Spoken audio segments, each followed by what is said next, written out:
The 9/11 attacks, as you know, left hundreds of women without their husbands, a lot of husbands without their wives. This morning, we have the story of one widow in Massachusetts, though, who came up with a unique and inspiring response to her tragedy.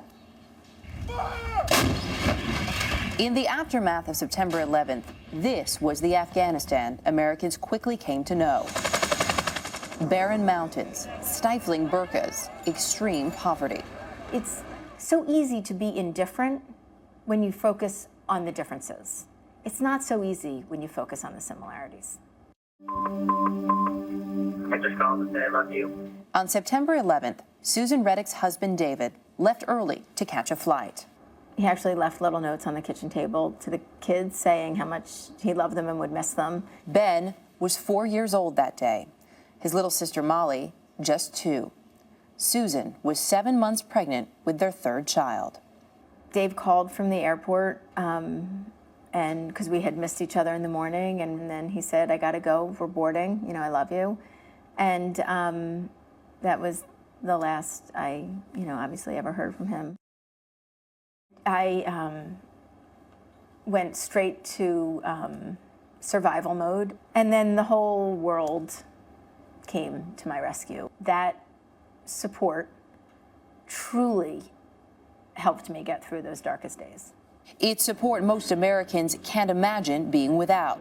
Right on time today, guys. Yet for Afghanistan's 1 million widows, the care Susan had within hours of losing her husband is almost non-existent.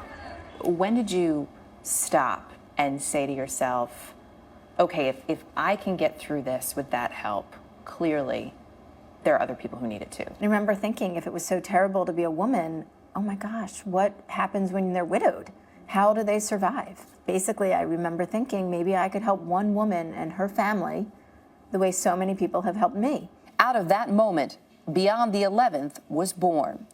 Co-founded with the help of Patty Quigley, also widowed on 9/11, what began as a quest to help one woman has now helped thousands. I live in the United States. In just 8 years, Beyond the 11th has raised more than $1 million, passed on as grants to organizations in Afghanistan, helping women learn a skill or a trade, like this soccer ball manufacturing business, started by Afghan women. It now employs some 400 people, many of them widows. The hand-stitched balls can also be made at home and are sold in the U.S. Their true value, though, is the hope they give to the women making them. Whenever we need help, she's there to help us. And I think she realizes that what work we are doing is making a difference. And Susan says these women are not our enemy. Last year, Susan's work was officially recognized with the prestigious Presidential Citizens Medal. Yet even that is no match for the recognition at home. Well, ever since I was little, I've always looked up to her. She always is working from home and she's always doing something. I'm so proud of what she does. What do you think, Ben? Susan's son, Ben, is now 14. She sees a lot of David in Ben and in her daughters, Molly, now 12, and Dina, who turns 10 in November. Now remarried, she's also mom to 3-year-old Rebecca. Susan knows David would be proud to see his family today.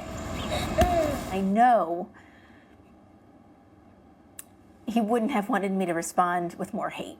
I don't want Dave's memory to be about hate and anger and terrorism. I want it to be about this phenomenal human being that he was. And I can't think of a better way to carry that on than with the work that we do.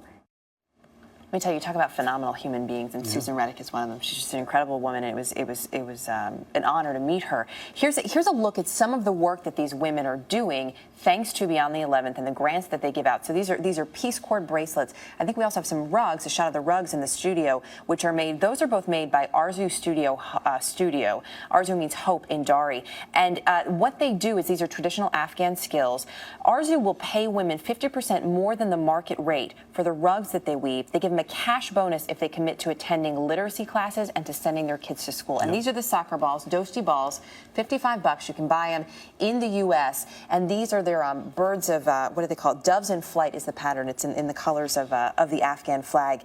80% of the world's soccer balls actually made by hand. Most of them in Pakistan, but more now in Afghanistan, and it's just an incredible organization. A courageous woman, great family, it's a great story. Yeah, Really. the kids are fantastic. Yeah.